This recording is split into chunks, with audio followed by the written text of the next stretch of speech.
and welcome to Them's Writing Words, a podcast discussing selected fanfictions from the world of pastel horse literature. My name is Scribbler, and I will be your moderator today. Joining me for this discussion we have Goombasa. Hello all. Neighrator Pone. Hello everyone. Thornquill. Hello and good morning. And making his podcast debut, ShadowofCygnus. Hello, hello.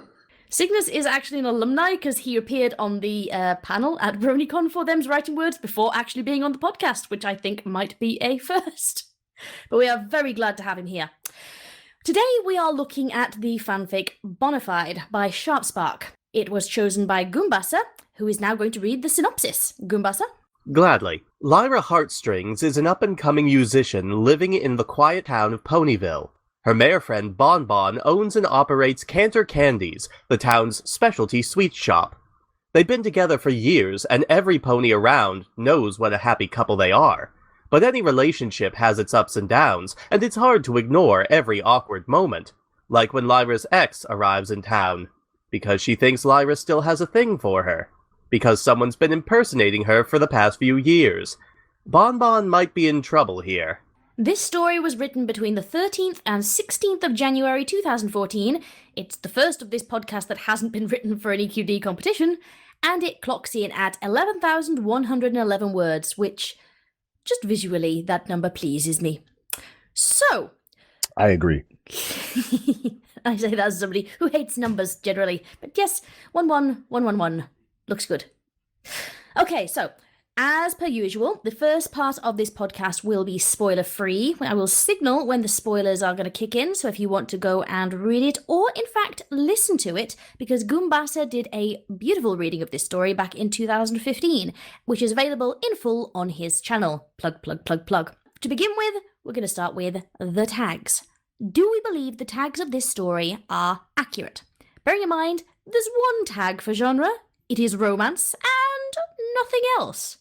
Anyone want to kick us off on this? Do we believe the tags are accurate? Goombasa, I think you should start. I do think that it's accurate. You could justify using drama as a tag as well, because this story does sort of get very dramatic. I would say even a little bit melodramatic at times, but I do think that romance is a very accurate descriptor for the story. Thornquill? I think I would pretty much agree with Goombasa. I would say this definitely warrants drama. I just can't remember if that tag was available when this one was written. To be honest, the author has been active very recently. I signed into fanfiction last night and it said that they'd been online 7 hours earlier. So there is the option that they could have gone back and edited this, posthumously. Narrator? Romance is fine. Drama probably also would have applied, but drama is just so broad. You know what I mean? Like it's you could pretty much assume almost any fic could have a drama tag on it. So I'm fine with just romance. I would agree. I think not many people would understand what it was, but I kind of want there to be a kitchen sink drama tag. But that's just me. Cygnus, what do you think? I would tend to agree with the statements regarding drama, and I think romance would be debatable depending on what your definition thereof is. But I guess we'll get into that. Oh, yeah. I get the feeling this is for later. Yes, we are definitely going to get into this. You have warned me much in advance. Yes, Cygnus is going to be the me of last podcast for this podcast. So, yeah, I'm looking forward to hearing what you have to say, because it sounds like it's going to be entertaining. For my Strong part, feelings about this fic all around, I think, so... I don't know, I'm quite ambivalent toward this one, but I'm ready to be convinced. Yeah, weird, this. The tiny fic that was not hugely intimidating last time inspired so much more hatred and frustration in me than this one, and I get the feeling this one has, bigger, weightier topics to talk about, but we'll get into that. Yeah, so the summary of this story... our overall opinions of it, sort of a brief highlighting of what we think with a non-spoilery bent to it. Goombasa, since you chose this story, I'd like to hear what you think and also why you chose this one for the podcast. Well, one of the main reasons why I chose it is, obviously, I really enjoy it. I did a reading of it, of course. Looking at some of the topics that we're going to go over, I'm kind of nervous about what other people have to say about it, and I mainly chose it because I thought that this would be a relatively straightforward LYRABON romance discussion, maybe go into some topics about shipping and fan shipping and whatnot, but I thought that this was going to be a relatively straightforward story. Bearing in mind that last time we managed to turn a 4K fic into an hour and 20-minute discussion, I don't know if we are really built for simple discussions about nice things. We are the reason we can't have nice things. I seem to have the worst luck with the stories that I chose. Like the one story that I chose on the last podcast that we did, the heroic review.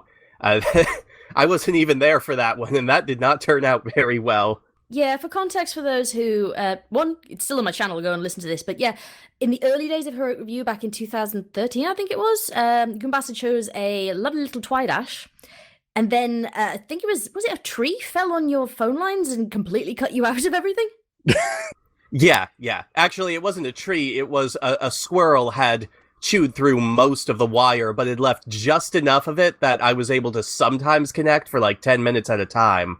Oh. Yeah, and it was frustrating for you because it was one of our very first podcasts, and later on it became frustrating for me because then the author heard the podcast and was not happy at all, and the author's friends sent me hate mail.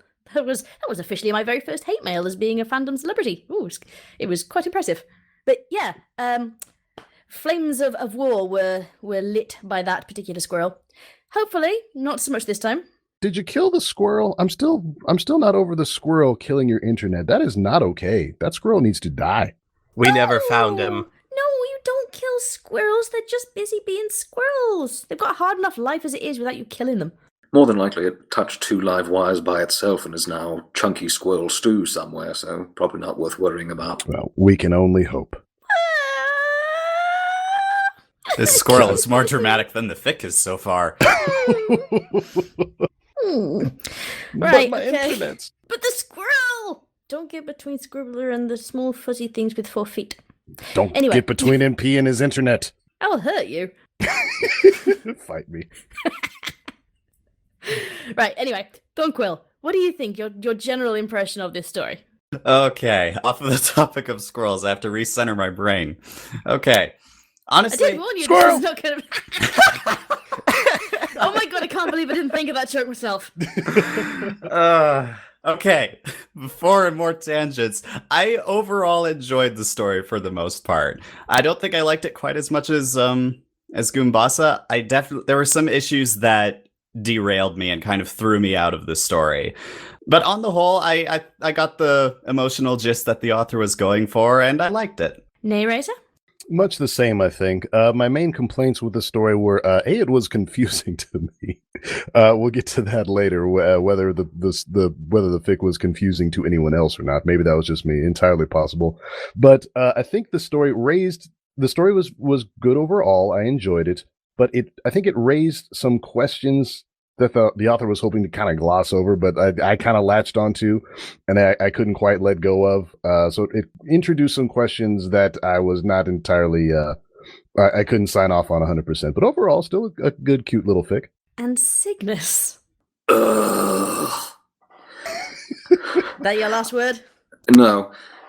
I apologize in advance to everyone who's listening. I know this is going to be my first appearance on here, and I don't want it to be overshadowed wholly by negativity, but unfortunately, we kind of ran into a fic to start with that I just absolutely despised for a number of reasons I'll be happy to get into later. Ooh. Ooh. Apologies Shit to been all thrown. involved. Shit going down. Okay, so that sums it up. For my part, I remember this story. I remember coming across this story before Goombasa did a reading of it, and then being really happy that he'd done a reading of it so I could listen to it. And when I went back to look at it for this podcast, apparently I'd put it on my favourites list, so evidently I really liked it. I'm finding that there were certain aspects of it that I am not quite as happy with upon rereading, but I'm not sure if that is because it genuinely isn't as good as I remember, or if I'm just nitpicking because I'm looking for stuff to talk about. But that will be borne out by discussion later, I imagine. Generally, I kind of like this story. I get the feeling that I like it nostalgically. I like it because of what it was and when I first came across it. I don't know if I would still like it if my first impression of it was today, having read all the fic that I have in between. So, spoilers from here on in. let's have a more thorough rendition of what happens in this story, Goombasa. Well, the basic idea behind it is that, as the description says, Lyra and Bonbon have been living together for years now, but as it turns out, the Bonbon that has been living with Lyra was actually a changeling who was also impersonating a pony that Lyra knew back in college. And back in college, she had tried to get with Bonbon. Bonbon turned out to be not a very nice pony, and so the changeling comes back as Bonbon to sort of get in with Lyra, and then later on in the fixed present, the real Bonbon comes back and finds out that there is a changeling who has been impersonating her, and she's not very happy about that. And antics ensue. So, we're going to focus to begin with on characterization, because the plot of this is not hugely complicated. The fact that you've summed it all up in a manner of sentence says that much there. So because it is a very character-driven piece, I feel like it would be beholden to us to focus on the three main characters to begin with perhaps a little side avenue into Twilight afterwards. The Twilight, to be fair, only shows up in the epilogue. To begin with, Lyra. How do we feel she was characterized in this story? Narrator? I'm fine with Lyra's characterization. She's a background pony, and so I think the only lines we ever heard from her were in episode 100, and this fic was written before that. It seems to fit a lot with sort of the fandom interpretation of Lyra's character. So I thought that was, I don't know, it sounded like Lyra. I think it seemed to fit. How about you, Thornquill? I have kind of an interesting impression of these characters. How they're written works. They're a little different from kind of what I would expect the baseline for them to be, which I like. My idea of Lyra and Bonbon comes from more like stories like Background Pony or something like that. So they're a little distant from that. However, does anyone else feel like this is more of an Octa-Scratch story, but with Lyra subbed in for Vinyl and Bonbon subbed in for Octavia? I did not get that impression, but I am interested to hear why you think that. I think it might just be because Lyra is into alternative music, and she's an alternative European musician, which she somehow still does with a lyre, a harp.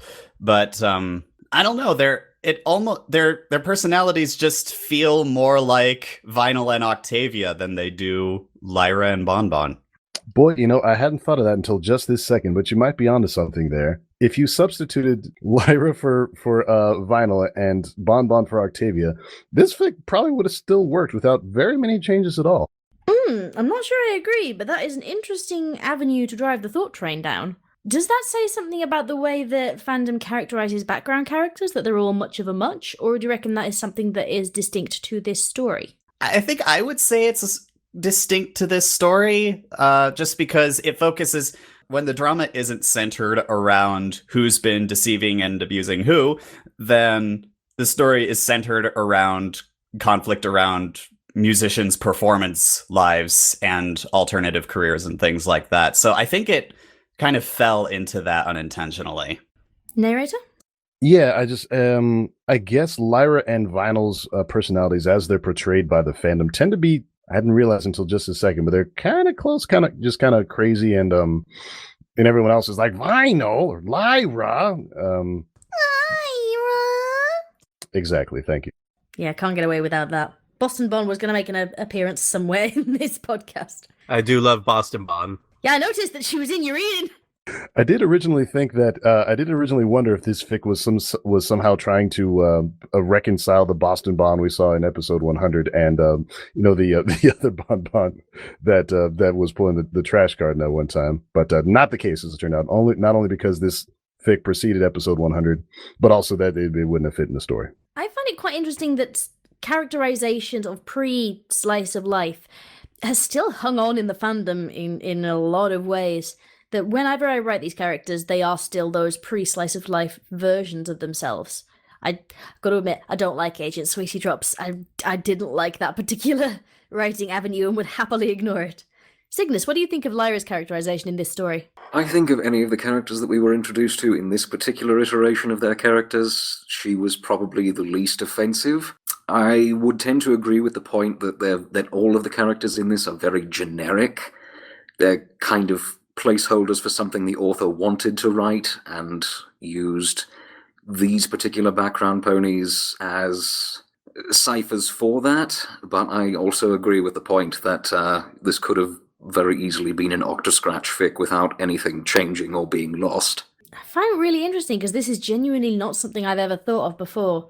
Aside from things like Puppet to Her Fame, where they all appeared together and they sounded very similar to each other, I don't know, maybe it's just that it's hard sometimes to reconcile the character who exists in your head with the fandom iteration that has been created by other people. So maybe that's more of a subjective thing of why I didn't see this. I'm not sure what it says about the writing of this story that all of you are agreeing that this could be substituted for completely different characters without losing anything. Goombasa, what do you think of this? Well, I sat here in silence for a while trying to think of a good argument against everything that was said here, but I'm kind of at a loss. The more that I think about it, the more the point does sink in. It would be relatively easy to substitute these characters for others, but one of the characters that really struck me when I first read this was the way that the real Bonbon was portrayed in this story, because she is portrayed in this story as being very downright nasty, which I cannot remember ever really seeing in any other iteration of her character. Yep, she a bitch. Oh, thank you. I was wondering if we were allowed to say the B word. Okay, she's a bitch, cunt, whore, bastard. I don't know. Wow. All right. Oh, thank God the doors are open. Yeah. Oh no, what have you done? Okay, for context, Cygnus asked me before we started if he could swear. It's like, I yeah, don't know. fuck yeah, swear. Okay. So Lyra herself, interestingly characterized. I do think that Lyra was perhaps the most solidly written, but I got the impression she was a bit of a dim bulb in this story. She wasn't... Something frustrated me about Lyra's characterization, and that was the early timeline version of Lyra, who was willing to change herself for the sake of a romance with a pony that what it boiled down to was she just found really hot. There wasn't anything in Bonbon Prime, we're calling her. There wasn't anything in Bonbon Prime's character that made me think Lyra would do anything for her, and yet we are dropped back into a scene later on where Lyra is bereft at being treated badly by this Bonbon. And I don't know, it was something that just... I didn't see any basis in Lyra's characterization at any point that made me think she would react so badly to being shut upon by a horrible character. She seemed to have too much self-confidence. So maybe that was just... it necessitated an extra scene somewhere to show why Lyra was willing to take that from the bitch. I think you have something there that it could use an extra scene to delve into how this sort of thing can happen. But I will say that that sort of thing happening, a highly confident person diving headlong into a relationship because they find a person attractive, and especially if that person eventually reciprocates acceptance and belonging in some way, that very much can happen, where supposedly confident person will subsume entire parts of their identity and life and change themselves in order to try to keep this other person around. That bit actually did feel very realistic to me, if not fully explored. And I think part of that is because the author wanted to write a more fluffy story, not a very serious story. Yeah, I agree with you. And to be honest, that's one of the bits of the story that I found quite problematic, that if you want to write a fluffy romance story, maybe not introduce the idea of a potentially abusive relationship in the background. Maybe that was not a good idea for a fluff romance. It did get pretty heavy there, and it's Lyra does seem to change gears very quickly in the story. Like she's very confident, and she's morose, and then she's at some point we assume she was like sort of willing to go along with Bonbon's plan for her. Bonbon essentially using her as an accessory. And then she was, flipping from really confident to really just like a doormat. It may not have been entirely believable. Bipolar heartstrings. So I think this might play into what you were getting at when you were mentioning some of the story was confusing, and this might be a segue pretty soon here to the quality of the writing bit. The way it was set up as opposing timelines, having been set up both in kind of the past and the present, and even then it jumps around a little bit. The way I read it is that there was quite a bit of time in between some of the earliest scenes. So there's a lot of time between when Lyra is infatuated with Bonbon and Bonbon decides to take advantage of Lyra.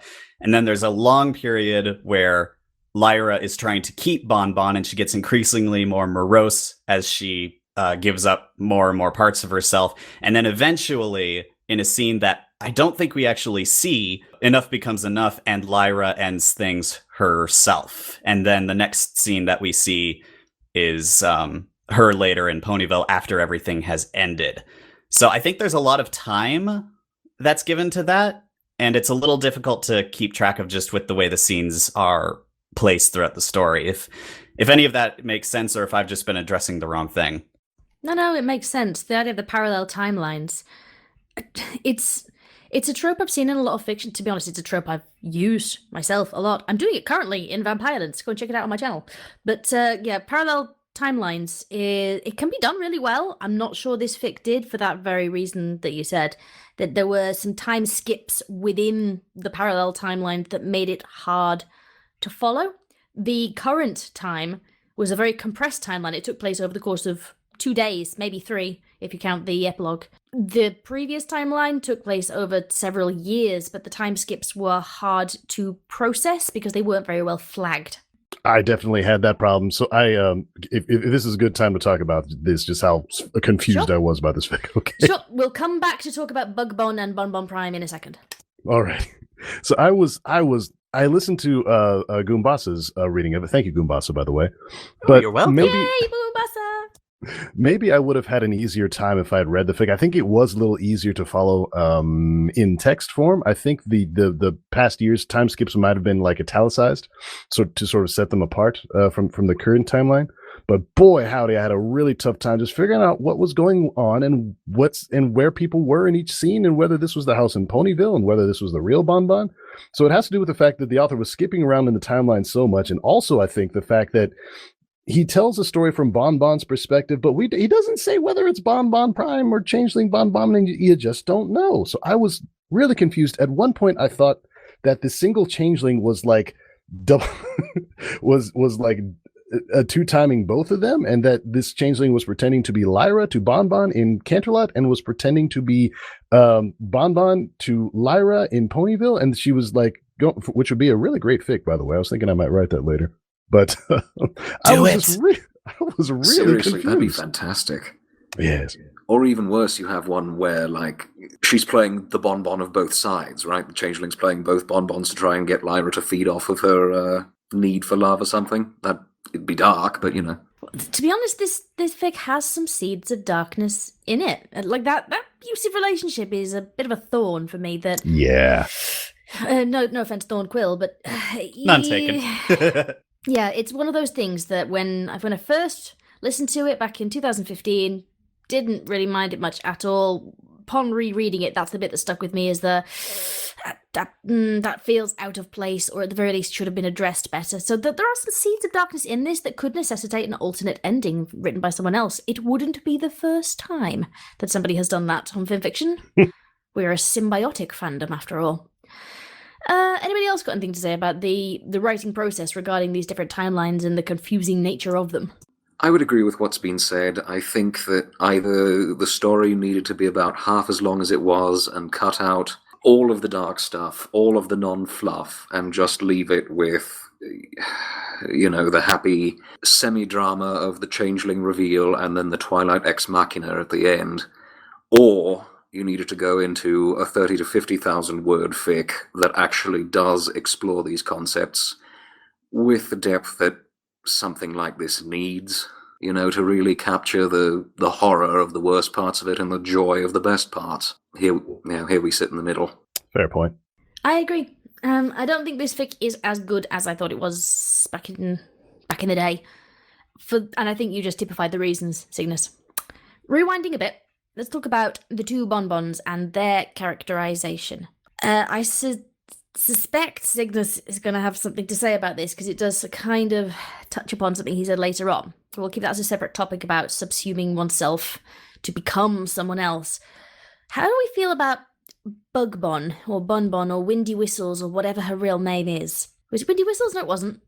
Windy Whistles is Raymondash's mom. Shit. What's the name of this character? Windy something. I have forgotten. We can call her Bugbon for now, but she does have another name, Windy. Windy. We'll call her Windy. Clearly she's eaten too many beans. But, yeah. What do we feel about her? What? What? I am not highbrow. Windy Wander, that was it. Windy Wander. Yes, she wanders away because she's eaten too many beans and clears all the rooms. So, what do we think about her characterization in and of herself when she's... Because she does try to pretend to be Bonbon Prime at one point, but she very distinctly has her own character for the vast majority of the story. What do we think about her characterization? Goombasa? This is a part of the story that I didn't think really aged that well in hindsight, given what has become of the changelings in canon at this point. I find it a little bit difficult to reconcile her character in this fic with the changes that have happened to the changeling race over the last couple of seasons. I think it's been. Yep, since season 6, and we're now on season 8. Though I will say it does not speak very well of her Windy Whistles personality when everybody has difficulty remembering her full name. Yeah, to be honest, it might just be because I'm shit at names. I do remember at one point when Starlight Glimmer first turned up and I called her Twilight Ponyface. So I remember that. That was amazing. Yeah, for 3 episodes I couldn't remember what the fuck her name was, so she was renamed Twilight Ponyface. So that's probably more to do with me than the character, to be fair. Twilight McPonyface. Hey, if we can have Boaty McBoatface, we can have Twilight McPonyface. Why not? I am not arguing. But yeah, her characterization are slightly problematic. Didn't age well. I agree with you, Goombasa. Thorny, what do you think? I think I like what the author was trying to do and to what they pulled off to some extent. I liked that there was this changeling who, through circumstances utterly unknown, and we'll get more into that later, I think, encounters Lyra and develops feeling for her, which are totally unrequited. And so the changeling kind of contents herself with being Lyra's friend for a while until she can't bear to watch Lyra self-destruct any further. And eventually, once the relationship comes back, this was something that I kind of liked and kind of didn't. I like that the changeling and Lyra have kind of parallel problem arcs. Both try to become something else to both please and be with the person that they love, just for different reasons. And both of them end up figuring out that's problematic for a variety of reasons. And once again, it just... We've already touched on this. It touches on several darker elements that I don't think the author felt comfortable going into. I don't know. I liked her characterization. It was sweet, but it also felt a little nebulous, just a little hard to get a grasp on. Neighrator? I'd agree. The character Windy Wander in this story is just kind of kind of not much there. So we gather she's shy. We gather she has feelings for Lyra. She loves Lyra very much, and she had, like, you know, as the roommate, she was like rooting for her in her corner all the time, and, you know, trying to help her succeed wherever she could. But that's about all we know about this character. Just not a whole lot there. Cygnus? No. You brought up Starlight, and I think that was actually a very good point of comparison, because I dislike her for the same reason. Neither of these characters are really, they don't have any depth to them unto themselves. They're only really described or characterized in terms of their relationships with others, if that makes sense. You know, as everyone else here said, she's only really defined in terms of her relationship and her love, quote unquote, for Lyra in this story. And beyond that, we don't really have any understanding of her motivations or her desires, other than that she's a changeling and maybe likes to make candy, but only because she had to. Again, there's not really much there to work with, or like or dislike, really. Yeah, I think you've actually described exactly what I was trying to figure out, so thank you. It does very much feel like she is a shell of a character, and I think some of this, harkens back to when this was written, that I don't know about the rest of you, I've noticed that there are fewer background pony fics around these days than there were compared to like 2014, 2015. I don't know if Slice of Life finished that off, or if it's just fandom tastes have changed. But I do remember there being a time period where there was LYRABON out the wazoo, and I loved it, because I love LYRABON. But I get the feeling that some of Bonbon's characterization, as such as it is influenced by these common fandom beats for her character that the author felt they had to include. Things like she is the practical one, she's the homebody, she is the straight one, talking about her being a gay character. She's the straight mare to Lyra's wacky one. And these are these character beats that the fandom had set up that most stories of this time period hit upon at some point or another. And they're in this, but that's all there is to her. There was nothing personal that the author added apart from this love for Lyra, and I would have appreciated a scene set before the first scene of the earlier timeline, showing Windy being in unrequited love with Lyra and giving us a reason why. Because it very much, to me at least, feels like she's in love with her just because. And because the plot says so is not a good reason for a relationship. Or anything, for that matter. And I think a lot of these problems boil down to that this is a very simple fluff shipfic. And if it didn't include those darker elements, I'm not sure we'd have as many problems as we do. Just because these are all things that are fairly endemic of just fun little shipfics. Characters who don't have much to do aside from be with each other, have a little drama and that sort of thing. And yet, the dark stuff does exist in this, so we are beholden to comment upon it. Sorry, literally, I got distracted then because there is actually a squirrel outside my window. Squirrel! It's the squirrel! If Scribbler disappears, we'll know what happened. I'm watching out because the cat is due home at some point, but it's like I turned around and we just went, oh fuck, really a squirrel? That's the thing that's going to turn me from my mic. Yeah, I've lost my train of thought. Bonbon Prime. I want to say something to begin with, because usually I let everybody else go first before I say anything, but oh my god, what a bitch. Yeah. Not a bitch in a good way, though. It very much felt like she was just a flanderized, right, I need this character to be the absolute antithesis of the other Bonbon to make her seem better, so how many ways can I make her a cunt? And let's just do all of it. Maybe others have some redeeming qualities for the writing of her, but I found her even more of a hollow character than Bonbon. Nuh-uh. She is absolute cardboard. And that's probably one of the bigger problems with the story. Because she's meant to be this darkly manipulative character, and there are a few points very early on where she almost gets that nailed right. And then there are other points where how villainous she is almost comedic. There's a point where she outright says, "I'm here to manipulate you, so take me back," when she's talking to Lyra again. And then at the end of the fic, she storms into the store and knocks a lollipop out of a foal's hoof just to demonstrate how evil she is. And I'm just like, are you serious? Did I miss Yes! that part? Oh, happened. no. Because I the must mother have then skimmed shoots over at that this part. horrible glare, and yeah, she's literally taking candy from a baby. Oh, for heaven's sake. So yeah, she's meant to be dark, and I don't even know. The thing that she reminded me of is the way that South Park writes Republicans. It's like, there's no depth to this.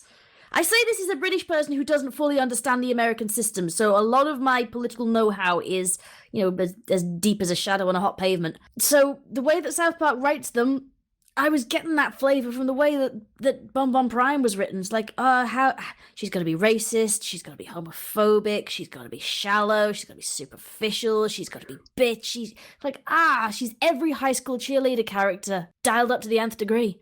They took her identity. She took my name. She took my job. Well, and I'm pretty sure that's the problem. If she was written that way as comedy, that would be one thing, but I think it's fairly clear that she's not.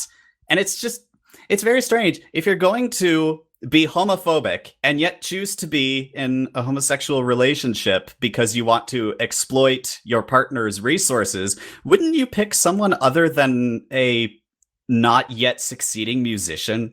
I'm just saying. Well, that's the thing, though. She does dump her pretty early on because Lyra isn't going to be successful, and then she comes back when she realizes, oh, she's in a magazine. And I think Bonbon Prime does have these lines about like how things are not going as well for her in Canterlot as she thinks they should, so she's going to take advantage of Lyra because Lyra is making headway in some kind of celebrity scene. Yeah, that was it. She outright says that to Lyra, and that is not how manipulative people work. Dumb ones, maybe. Narrator? Bonbon Prime, I think, she's written to be a character that you really love to hate, but honestly, her motivations are not much more developed than Windy Wander's, than Bug Bon's. We're meant to gather that she's a total bitch. And one thing I think, at least it became a headcanon for me, is that she, and she's watching one of Lyra's performances and she's looking at the stallion who's playing the keyboard and she's like, oh, it's not so bad. I meant to infer that all this time that she was seeing Lyra, she was also banging this keyboardist on the side. So she is meant to be a character that you love to hate, but in the end, her motivations are just as hollow as, all the other characters. Which kind of makes it really sad that she has a point. She has a point that the main character we're supposed to like has literally stolen her identity. Cygnus. Yeah. Cygnus, this is something I think you might want to weigh in on. Do you What want do you me to think? just go into that now? Yeah, I'll go on. All right. Because we've reached the natural point where this would fit. So stand back, everyone. God. Okay, I'm going to freely admit going into this that I just finished a story in a completely different milieu that dealt with this a lot better, so I may be judging this particular iteration a bit more harshly than I probably should. Do you want to name drop that one so I can put it in the description for people who want a better version? Probably not, because it is not safe for work in all of the worst ways, unless that's something you're comfortable with your audience being exposed to. I'll label it, and it will be up to them whether they choose to click on it. Okay, it's a visual novel called Himawari. I'll check that out later. Don't. Oh, I will not. It's not well written, but it does handle this topic very well indeed. And I in that, spoilers, I guess, for anyone who does end up checking this out, but in that scenario, it was, the identity theft came in the form of, oh, well, I love you, but you were in love with someone else, and she died, so I'm going to become her for you. And I think we can all agree that there is a certain amount of grossness involved with that, just on a purely emotional and manipulative level. But yeah, we've also got the legal ramifications of identity theft and whatever else. Maybe this is just me. I genuinely don't know, because it seems to be incredibly popular on Fanfic. I cannot and never have been able to stand the, oh, well, the changelings are just misunderstood. I always preferred them when they were brainless animals, the Tyranids or the Zerg or the Flood or whatever you want to call them, the monster of Borg. the week with the zombies. Borg, that's good too. Then when they're written as the love-struck sycophants that people apparently want them to be, it's Flanderization for one, it's a waste of potential for two, and I don't know. I've got so many different points here that I could just go off in any direction, but I don't want to hijack the discussion. Well, let's see if we can focus them then. Do you think that Bonbon Prime has a point? Yes, I think that it's incredibly clear that if at any point this person had wanted, Windy whatever, had wanted to engage Lyra, she should have done so on her own terms. I think we can all agree it was not right for her to steal someone else's identity to do so, especially one that was already known to be such a bitch. I don't know. Oh, you're absolutely right. Let's focus in on that for a bit. The fact that Bonbon is Bonbon has stolen Bonbon's identity, regardless of whether she was a bitch or not. When Bonbon Prime sees this magazine article and storms down to Ponyville, and she encounters the person who's been impersonating her for years now. She's, I think, understandably upset. Bitch or not, no one deserves to have their identity stolen. Bonbon has some sort of writ of emancipation or a visa or something like that to be in Equestria, which raises all sorts of questions in and of itself. Yeah, I had to go back and listen to that bit again, going, seriously? This is pre-season 6 when the changelings were, quotes, civilized. And yet there's paperwork? Chrysalis apparently has broken a treaty where changelings, who are the enemy of all pony kind, apparently just need a bit of paper to go and just live somebody else's life. And there were no safeguards within this to check that the changelings who emancipate from the hive don't become somebody else, murder them and become them. And wasn't there some discussion of Princess Celestia's personal intervention? That's about the third Deus Ex Machina thus far in the story. I don't remember that bit. Where did that come from? Yeah, it was just mentioned in that same bit where she's talking about how she was liberated from the hive, and yeah, apparently Princess Celestia herself gave her special permission to live in Equestria or some such. I don't remember that bit. I remember the emancipation. I don't remember it being Celestia. Wow, okay, that just became so much more complicated, and I kind of want that story. How the fuck did that happen? Wow, okay, right, yes, that becomes so much more confusing than I thought it was going to be. Why could she not just run away from the hive? What was so wrong with that? Simple explanation. That would have been unequivocally, that would have been absolutely better for the story if they'd done that. Oh, I think I've got the relevant sentence here. Let me just read that out for everyone. It had been difficult and time-consuming to convince her hive to let her abandon her duties as junior ambassador in training to the ponies. In fact, if it weren't for the rather surprising backing of Princess Celestia herself, she doubted they would have allowed it at all. Yeah, this background is the main thing that I had problems with this story, and it's that it makes no sense. It makes no sense if you try to take it in the context of the new changelings, and it makes even less sense in the context of the old changelings. Why couldn't she have just run away from her hive? What would have been lost if she had done that? No, that's what the author should have done. It would have fixed all of the problems that I have. But probably one of the biggest ones is, okay, so this changeling is here under the personal permission of Princess Celestia. That means Princess Celestia knows about her and probably keeps some sort of eye on her, although depending on your interpretation of Celestia's competence, that could be comedically called into question. But she's going around impersonating several characters, and Celestia either doesn't know or doesn't care, and that makes no sense. She said, "This is fine." Brain broken. Yeah. Oh my god, I'm so glad I missed this the first time around, otherwise this podcast would have been nothing but talking about this. If I realised that this was a plot point before. The fuck? Well, and you see why I'm having so much difficulty, trying to focus on any one part of this, because there is just so much that is wrong. This is where all of the things that are wrong kind of collide into a jumbled mess. So the whole drama of the story is because it's a changeling fic, the changeling doesn't want to be found out and run out of town. Bonbon is very clearly afraid of this outcome. But the question is why? She is here under the personal permission of the princess. She has government permission to be here. So it doesn't. Twilight knew all the time. She didn't know all the time. We know that from the epilogue. But yeah, but this just raises more questions. So she's afraid that the townsfolk, in addition to Lyra, most importantly Lyra, will all reject her on the basis of being a changeling. These are the stakes of the story. but the reason for her being there makes those stakes make no sense. And then the epilogue, where Twilight comes in, reveals that she's a changeling, and then chooses to run Bonbon Prime out of town with no background information and no explanation other than that Bonbon Prime seemed like a bit of a jerk, makes even less sense. It means that Bonbon had no reason to be afraid of being found out.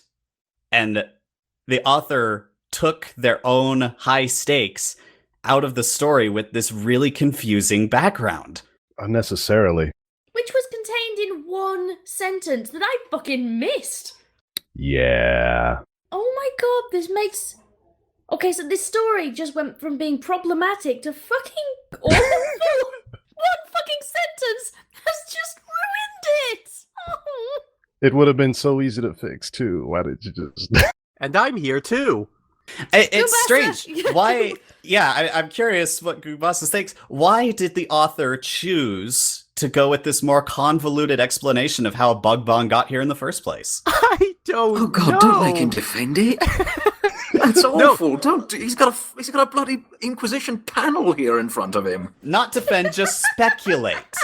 No, from this whole situation, like, I've been silent this whole time, just slack-jawed, listening to this. This is one of the reasons why I love the podcast, because it just shows me that I'm probably the dumbest person here, because I thought about none of this stuff when I was... Me neither! I missed the entire problem!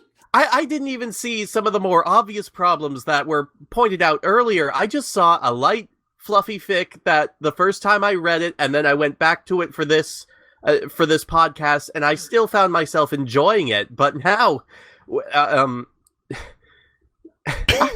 Flabbergasted. I have no words anymore. Oh my god! We are the reason we can't have nice things! If you don't read too far into it, it is a pretty light, fluffy fic. But yeah, if you stop for a second, you get that fridge horror. Just like, wait a minute. Yeah, and that's the issue. If you have to say if you don't read too far into it for anything, there's a big problem.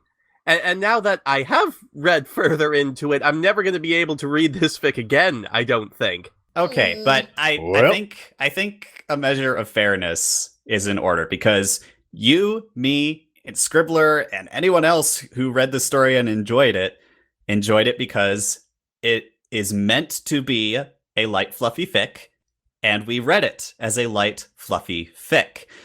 The fact is, though, that the author made mistakes. Trying to give Bonbon this convoluted reason for being there was a mistake. And honestly, them including the darker elements was probably them trying to get closer to topics that they felt on some level they wanted to explore, but they weren't ready to do it yet. That also could be just a mistake. It's not world ending for me, I suppose. At least not the mistakes that we have covered so far. I honestly think that the author, I think it's, It may not be world ending, but I feel so fucking dumb right now. Yeah. I think that the author genuinely did not really see any of these implications when they were writing it. I think that's pretty clear to say. But I do wonder if they had different ideas about how they wanted this story to progress, and then started writing one, and then forgot to change it when they started working with another. Well, that's possible. Well, exactly, My right? brain hurts. Why write it this way if you only wanted the saccharine happy ending to come out of it? Sometimes you write a story, and as you're writing it, other ideas come out, and sometimes you're able to integrate those successfully, and other times you're just not ready to do it, and this time those got left in. Well, that's what an editing pass is for. And that is why we will never get an ending to Game of Thrones. Oof. 1 second, I'm just checking if this fic had an editor. I mean, probably not. Most fanfics don't, because it's not a professional environment. No, it has 2. Oh, well, oops. I thought I remember this. Einhander and Exuno. Oh shit, Einhander's really good author. How the fuck did he miss this? Oh, fuck's sake. No, seriously, there's two really, really good authors who have been editing this story. Well, and that just begs the question of what it was like before their input. This seems as good a time as any to reiterate that I actually enjoyed the fic, despite its problems. I don't actually have to have examined every asset of every piece of a story under a microscope and make sure they're all congruent with each other to actually enjoy a fic. I did enjoy the fic. I'm one of those people that can enjoy a fic, despite its problems. Did you deliberately just say that you didn't explore every asset on purpose? I don't get it. Oh, I thought you were making a double entendre. Like Californication. Oh, no, not this time. I thought you meant facet, and you said asset. No, I'm just an idiot, and I said asset instead of facet. Clearly Thorny is the one with the dirty mind this time. I'm not awake yet. For context, everybody, we're recording this earlier than usual. Cut that out. That wasn't even funny. Get rid of it. To be honest, I found it really funny you having to explain the joke. Right, okay, yeah. I've completely lost the thread of where we're going. Yes, I agree. I enjoyed it, but I think I kind of enjoyed it because I was dumb and literally missed the sentence that has now broken my brain. So I think if you skip that one sentence, this story's great. It's like saying Titanic's a great movie, wonderful. Aside from the ending. Right, okay. To be honest, the next topic is quality of the writing. How is it in our estimation? We might have covered that. We've kind of done that quite a lot. Not too many problems with the spag and stuff like that. Just sort of potentially problems with how the story itself fit together. I thought the spag and so on was pretty good. I found it competently written, and to be honest, some of the dialogue, while cheesy, I think it's one of those that, regarding Sturgeon's Law, like 90% of everything is crap, but the top 10% is great. I think this is like 11, 12%. Yeah, I think the issues were structural more than necessarily mechanical. Well, and as it should be after 2 editing passes. Put it this way, I would be interested to see what else this author has written, because it was a palatable style of prose. It's just the actual content of the story that has somewhat fried my cerebellum. I've just seen what the next topic is. Is the romance believable? Cygnus, what do you think? Believable, yes, because I think that there are definitely people out there that I have run into who would fit either or both of the relationship archetypes that we're exposed to in the story. The incredibly cartoonishly abusive one and the more subtly abusive one, and broken and similarly gross that we see between Changeling Bonbon and Lyra. I think both of those are believable. They're just absolutely awful. So subtly abusive. Do you mind elaborating on that? I can. It's one of those things that happens after the curtain falls to a certain extent, because what you don't see in this story is everyone then being expected to keep up the mask. The Changeling Bonbon doesn't end up being accepted as the Changeling. She ends up being accepted as the Bonbon. And that applies in the bedroom, that applies in the day-to-day exchanges. And though we're led to believe that the stress is going to be off, if we're going to talk about it in terms of fridge horror, think about that. Think about the fact that she is still being expected to keep up that mask, and that Lyra has at no point said she doesn't still want to be with Bonbon. It's kind of sick, isn't it? I think that's not just me. Thornquill? I kind of have to... I might have misread something myself, but I thought in the ending of the story, Bonbon is revealed to be a changeling. Lyra knows she's a changeling. Twilight Sparkle knows that she's a changeling, and when she comes back out of her shop to all of her customers, she's using wings just because she feels like it, and the foal who had its candy stolen thinks that's the coolest thing ever. So the implication is she's not ready to completely be a changeling for all the townsfolk yet because she's still scared of them for no reason whatsoever. But I thought that the ending of the story was that she no longer had to change herself to be with Lyra. In fact, Lyra, I thought, said at some point in the fic, I want to know who you are now. Whereupon she just threw up another face, as you'll recall. It was windy. We do not see that the Changeling does not assume her Changeling form at any point in this story. That was Exactly. really... See, Lyra says, I want to know who you really are. She changes back into her old roommates. That also is a facade. That's not the real you either. I guess the Hang on. implication. I have a question. Is Windy what's-her-face? Is she a complete fabrication of the Changeling, or is this another life Yes. she's stolen? I believe she's a fabrication. It's How never do we know? Well, I guess we don't, but it's never mentioned that she stole anyone else's identity to be Windy. So I guess you could read it either way, but there's nothing to make you read that she stole someone else's identity. I have questions. Oh my gosh, no. This is probably more Fridge Horse. She probably killed the original some Pegasus somewhere named Windy Wander and has assumed her form. My headcanon, at least, I've always believed that changelings could not actually assume a completely original identity, that they had to copy someone, that they had to change, to assume the shape of someone else. This just raises further questions. Yeah, I was under the impression that Narrator, that was supported by canon, even. Doesn't Chrysalis assume a completely genuine... doesn't she make her own OC at some point? I thought she did. The photographer in the latest season, I think it was.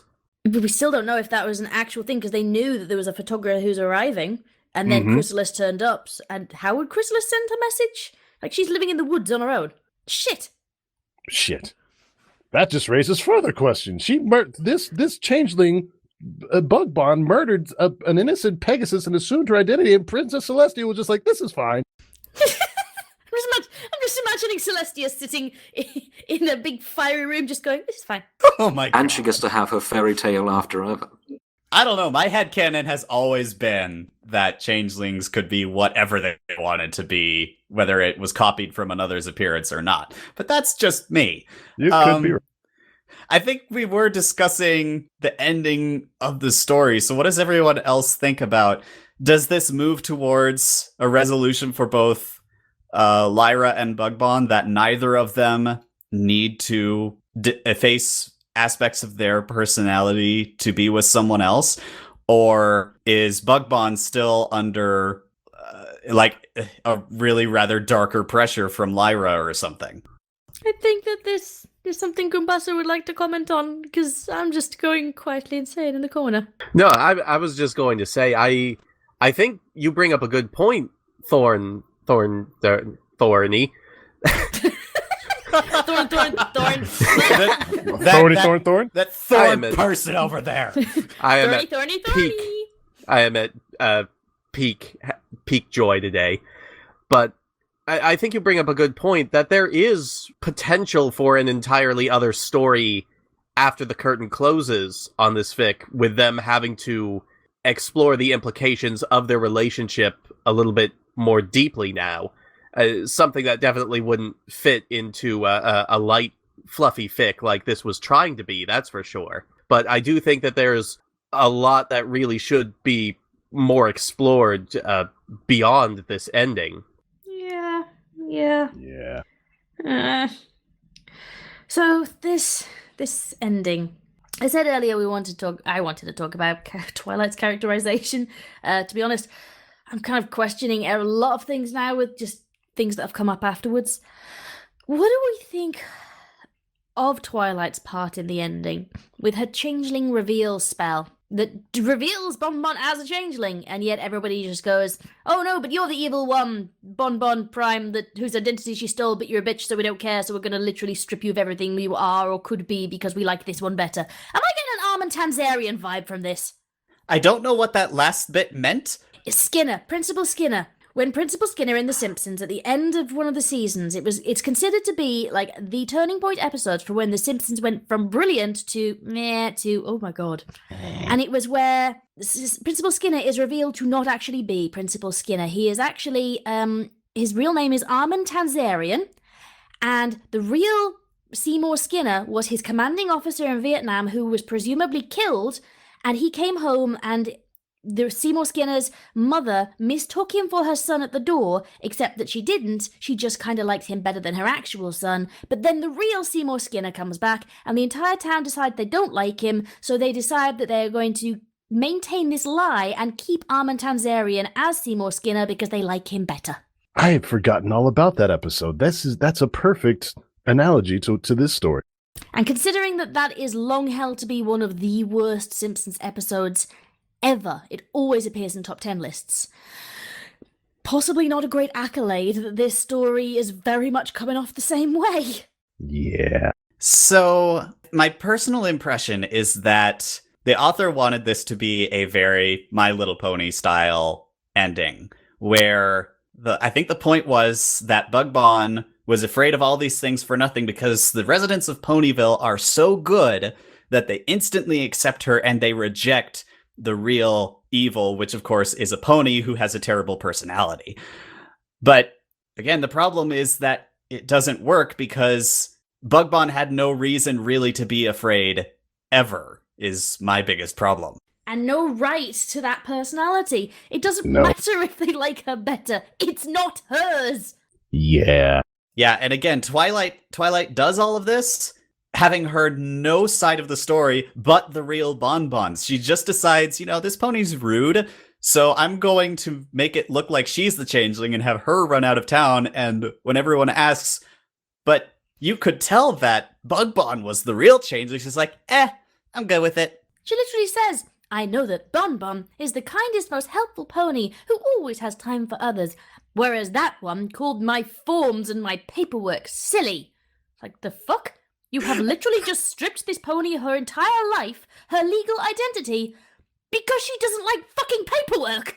Yeah. And that's not getting into the whole Twilight Ex Machina aspect of the thing in general, right? That she just comes in out of nowhere at the end to solve the issue, serve as a resolution to the story. So specifically, Twilight comes in. Bonbon says, "I'm gonna do something." And Twilight comes in and is like, "Okay, I got a spell." So she casts a spell which is meant to identify ponies, and she casts it on Bonbon, and the spell turns green. She casts it on the real one, and it turns red. And then Twilight turns to the real one and says, "I think you should leave."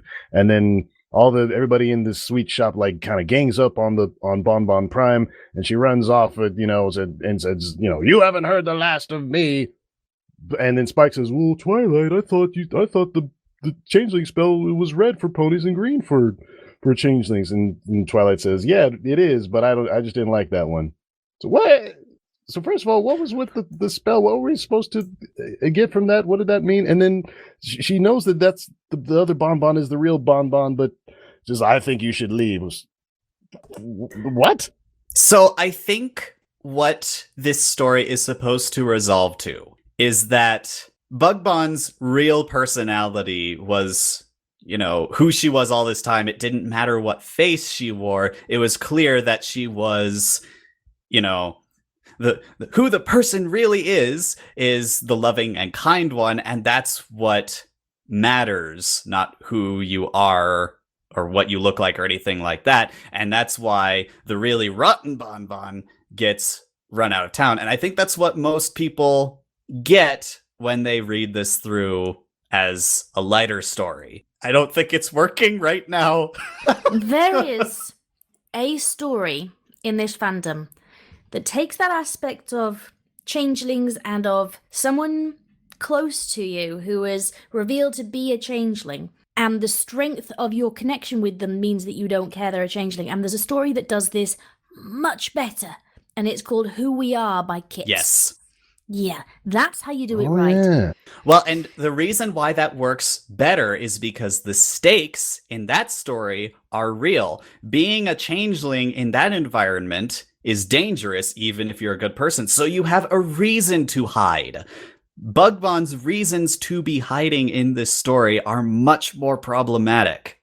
Yeah, plus, okay, spoiler for anybody, skip 10 seconds ahead because I'm going to spoil the ending of Who We Are. We seem to be doing that a lot in our podcasts where we just spoil the ending of completely unrelated fics. But seriously, if you haven't read that story, then stop now and go read it, because that one's good. It is really good. I was in a reading of it on Nimbus Productions channel back in 2015. So go listen to that if you don't want to read it. But yeah, at the end of that one, we don't know who the changeling was. But they still the main six band together and refuse to let the changeling reveal spell be cast because they've decided it doesn't matter, that the strength of their relationship is more important than knowing which of them is the changeling. And when the changeling decides to reveal themselves, we don't know who it is. Like, it ceases to matter because of the way the rest of the story was written. Whereas in Bonafide, it's almost like it's incidental. Oh, you're just a thief of identity? Oh, you like you better than the bitch, so, whatever. To this story's credit, Twilight showing up out of nowhere with an ex machina to help fix everything in the end is a perfect representation of some of the later seasons of the show. Oh, shit. I mean, I haven't watched anything past season 5.5? So I can't speak to that. Who are you people?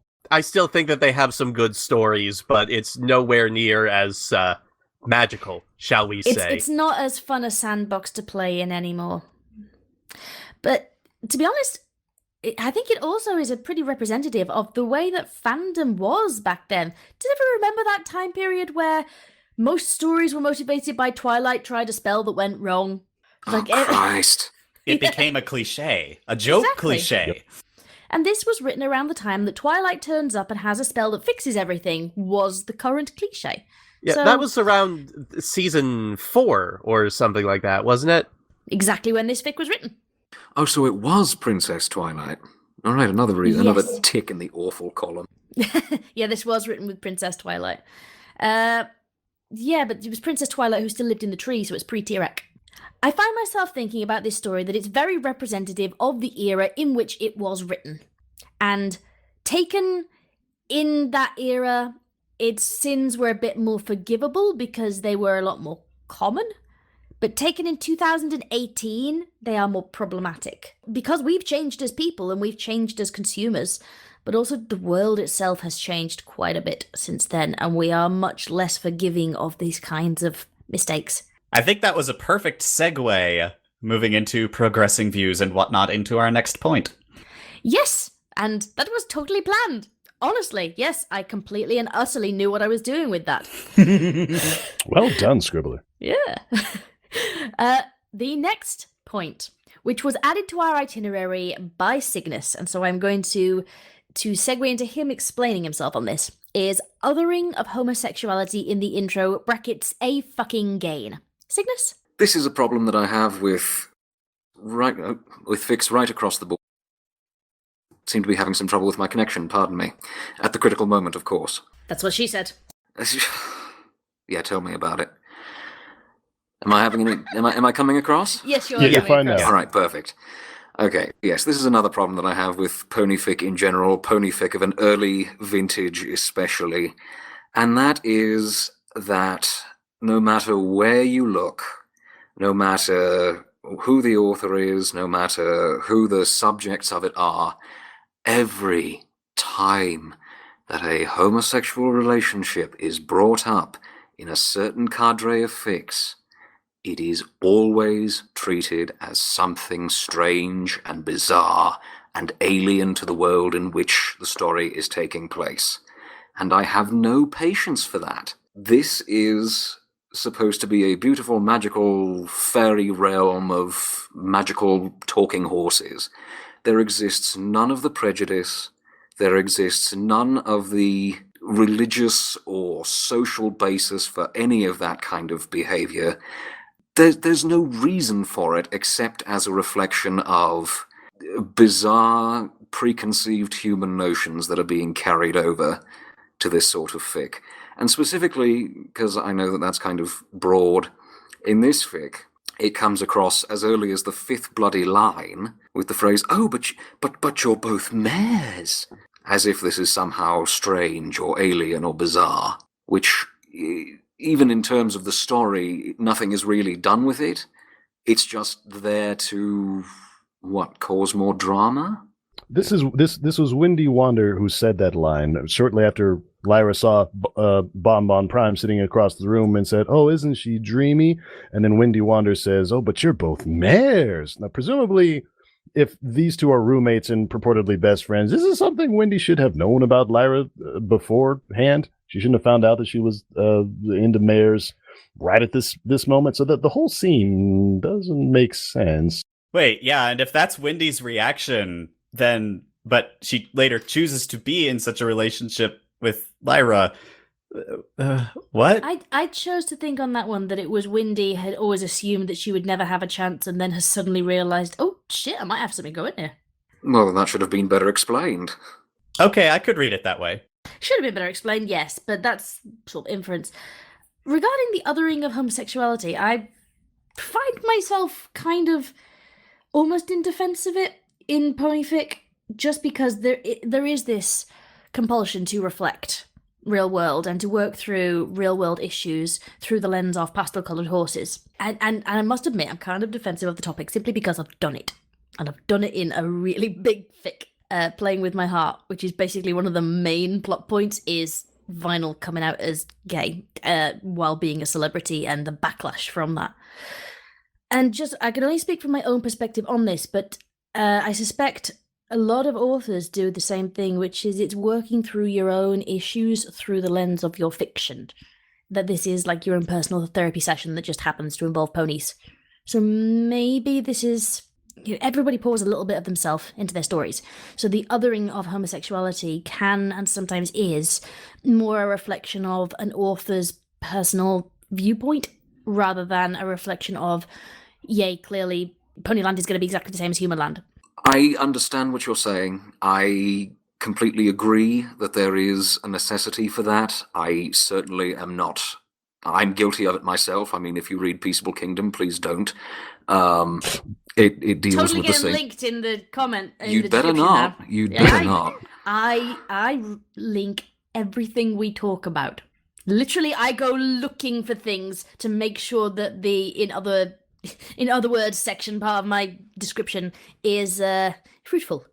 On your own head be it, love. I can't stop you. Man, it's a hell of a fic. I don't know who's read it, but oh my god.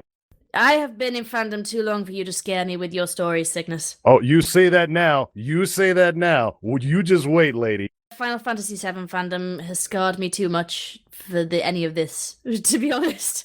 You're right. Go ahead and read it and we'll talk. In any event, yeah, I understand the need to work out real-life problems through the lens of writing and through the lens of Pony and through the lens of whatever other medium you happen to be working with. It's just this one in particular, because that I have a problem with. Because there is so much good, I personally feel, from taking relationships that are healthy and happy, no matter what form they take, and exploring those as, an outpouring of Pony or again, anything else. But, all right, I'm going to have to get my thoughts in order on this, because I had a good point, I had a rebuttal planned for this, and now it's just kind of all scarpered away. I think Neighrator has something to add. All right. Yes, thank you. So within a few paragraphs of this fix opening, Lyra sees Bonbon Prime across the room, and Windy Wander says, "But you're both mares." And then they go over there, and Lyra instructs Windy to be her wing mare, and so they both sit down, and Windy starts sort of talking up Lyra. Windy is being her wing mare, talking up Lyra, and she says, "Oh, Lyra, did you do something new with your hair?" And Lyra says, "Oh yeah, I'm trying a new kind of gel." And then Bonbon says, "So that short hair kind of makes you look like a filly fooler." The fic pretty much should have ended there, to be honest. Like, I don't know why it went on for... Wow. It is odd that Lyra feels a compulsion to continue, even though that to me is an indication, one, the character has some serious personality issues that I guess if you were completely infatuated, you would force yourself to overlook whatever. But I mean, I don't know. It seems like if a person has no interest on that level, then why would you continue to pursue that relationship? That is confusing. If you consider a filly fooler to be a pejorative term, if you're oh my god, what's the word? Gay hating. Homophobic. Oh my god, Jesus! It's early apparently. So if you're homophobic, why would you be parading this person around to be, and have them be into this sort of pretend relationship for your own benefit? If you regard that as a negative quality in a person, it doesn't really make sense. So I'm going to agree with you. I think and Cygnus and I have had this discussion before too. I think that if Ponyville can't have human prejudices in it, then there's not really much point in writing about it, because the whole point of fiction is to explore the good and bad sides. I do agree with you, Cygnus, though, that there is merit to exploring happy, healthy relationships in fiction, and there is not enough of them. But one thing I was thinking of is this isn't as early in the fandom as some fics that do this. I saw a lot more of it in 2012, 2013, where fictions where homosexuality or just LGBTQ issues in general being introduced to Equestria encounter a much more human resistance, especially depending on the community you want to examine. More prejudice, more confusion, and things like that. And I think that in a lot of ways, depending on your perspective, I think sometimes we have forgotten how far things have come in less than a decade. And I'm only speaking on my personal experience and some of the circles that I have been in and moved through from high school to college to career and all of that. Chris points out, just based on what you just said, literally just looked it up, it was only 2015 when same-sex marriage was made legal in the US, and if I'm right in thinking, I think this story was written before that. Yes. Fucking Christ. Yeah, so things have come a long way, and it doesn't feel like that. It was really not so long ago, and especially for fanfic writers who are discovering a lot of elements of the world because we're typically younger, that some of this was new. I think having that still be present in fiction, I'm not saying this one does it as well as some others.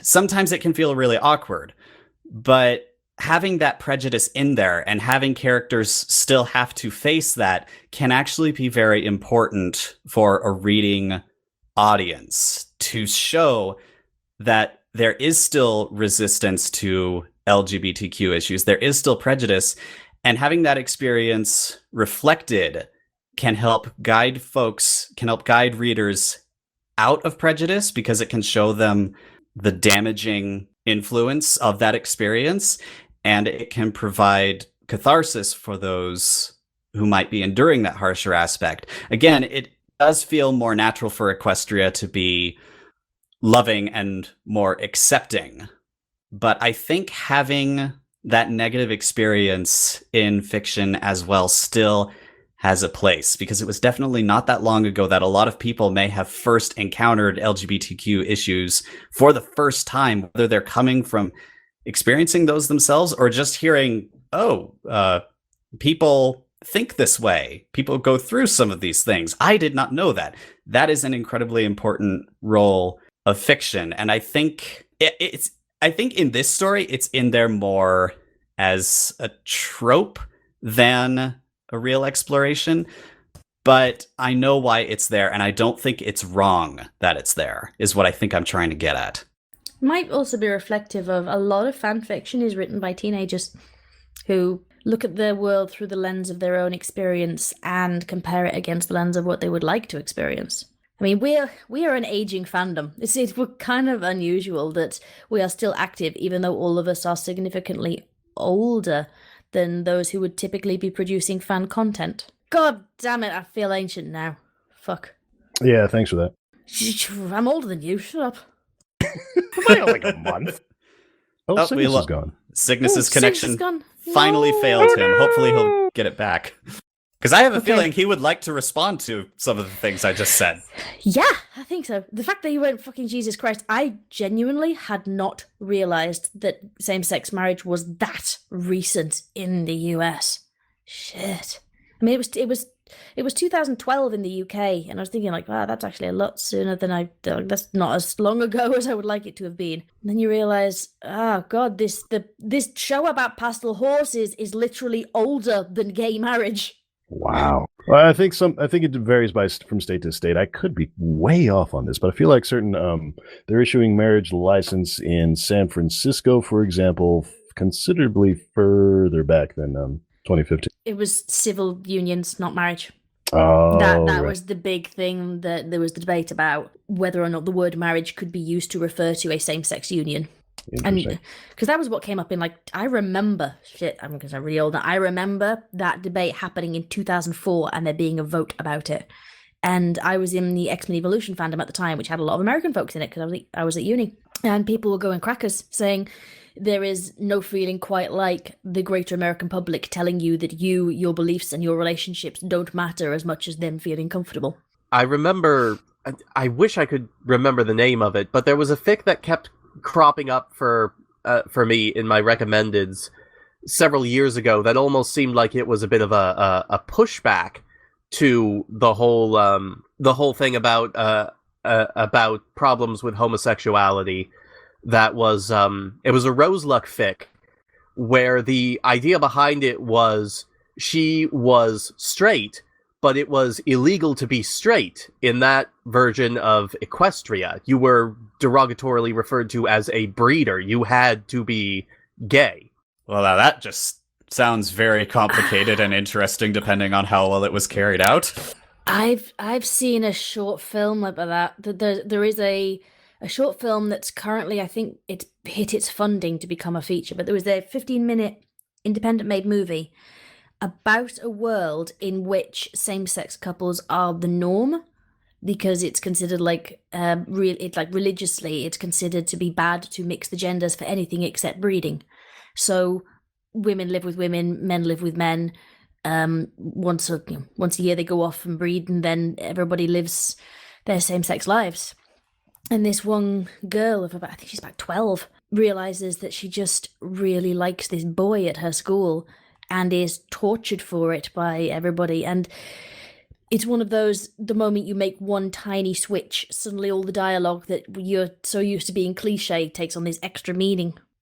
I can't remember the name of this story. I watched it like only a couple of months ago, but it was one of those that I wish I'd been allowed to show it in school. Never going to be allowed to happen because you're not allowed to be political, but I wish I could have shown it. I think it would have had a positive effect. God damn it, where's Cygnus? This thing is getting really weighty and heavy, this topic. Hang on, let's see if he's on Discord. I just messaged him and I haven't heard back, so I think his connection might have failed completely. Damn it. And that is literally Right. the worst possible time, too. This is what happened last time Goombasa picked a story. Except it's not you this time. Yeah, it's not me this time. Goombasa, your swirl has cursed us all! Thankfully, Cygnus at least got to say some of his opinions. So even if he can't quite come back, maybe some of it. Oh, there he is. He is here, but there is no audio. Yep, he gone again. Oh no. Should we just I think we should move- carry on for now, Yeah. and he can rejoin us for final thoughts. Yeah, we can circle back if he has responses to some of the things that were said. Okay. So our next topic is, does this story validate catfishing / identity theft? Narrator, what do you think? No. Go on, explain. Like, absolutely not. So yes, Bonbon Prime is a bitch. That doesn't mean she deserves to have her identity stolen.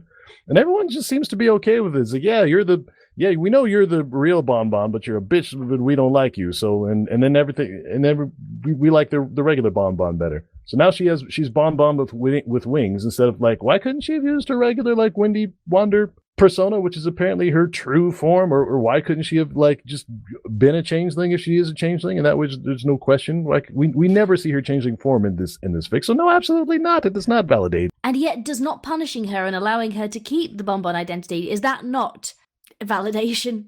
Well, I guess it is in a way. Apparently, we've got the Princess of Friendship is apparently okay with it. So that's pretty much a rubber stamp in the eyes of the government. That's apparently everyone's fine with this. It shouldn't be. I think we've established there's quite a lot of things that shouldn't be in the story. Goombasa, you want to say something? I think that, like a lot of things we've talked about with this story, this could very easily be filed under unintentional, unfortunate implications, and nothing more. I don't think that the author was intentionally trying to validate catfishing or identity theft as something that is okay, regardless of circumstances, but you can certainly read it that way. I'm sorry, that's what I meant when I say no, it doesn't validate this. Like, the story, I think, does seem to imply that, like, that catfishing and identity theft is okay. My point is it should not. No, there's never any good reason for trying to pretend to be somebody else. Other than apparently it gets you the love of your life, your own shop, and validation from the Princess of Friendship. Just those little things. 2 out of the 4 princesses of Equestria have apparently signed off on this, so I guess it's okay. Yeah, one of them is a fucking sun god. Is the Crystal Empire part of Equestria? Yes. Yes. Okay. It is since Cadence took the throne anyway. Thornquill, what do you think? Does this validate identity theft? As Goombasa said, it unintentionally leans that direction. Again, my interpretation of the ending is that she should no longer do this. She doesn't have to carry on doing this. And in some ways, it was never necessary to begin with. I think the author's intention and what I got from this and what I read in the story was that Bonbon didn't need to become someone else to be with Lyra. She did that, and it was something that she shouldn't have done. I get the impression that the story is saying she shouldn't have taken Bonbon's identity for a variety of reasons, but she did so out of a character flaw and out of desperation. Or if not desperation, then a very blind sort of hope, maybe, an inconsiderate kind of hope. And so, yeah, the message of the story, I think, is that, who you are on the inside shines through. You don't need to wear someone else's face. But because she did that, there was all this drama. And the drama and the threat was supposed to be the consequences of that action. Again, I think it's kind of nullified because the stakes were shown to have not mattered all along because of all of the approval of the princesses. So I think, like Goombasa said, it unintentionally makes that seem a little bit okay. But I think there are consequences for that choice. I think the story does not intentionally validate that. But yeah. Why was it necessary for Bonbon to continue using Bonbon's face? Just because that was the one that everyone was used to?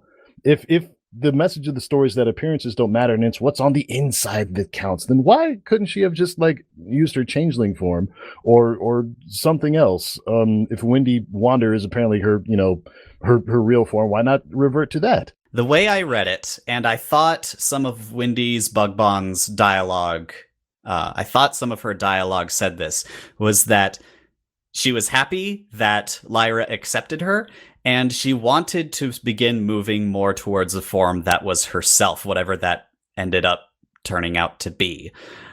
As she just hadn't done it yet, because like you said, she was still a little bit uncomfortable with changing completely in front of everyone right away. The impression I got from the ending was that things were going to move in that more positive direction, but I could be wrong. That does segue quite nicely into our next point. What is the moral/philosophical implication of submerging yourself in another's personality to become the person you think someone else wants you to be? Bracket, ick. Let's take a break here for a sec. Cygnus, are you back? I am so sorry. My entire wireless throughout the entire apartment crapped out at the critical moment, again. So there was a squirrel somewhere in the mix of this? That is actually exactly what I just wrote on the Discord. Apparently it was my turn for squirrel. You're fine, actually. No worries. Totally leaving this in. So did you want to circle back to some of what we were talking about when you dropped out? If you wouldn't mind, I mean, I'm happy to just kind of find a natural place to segue back in whenever it's appropriate, as I have now obviously had a chance to collect my thoughts. But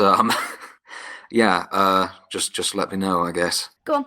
So what exactly was the last thing that we were talking about? I mean, Thorny kind of dropped out exactly at the point where you started talking about heteropaternal superfecundation.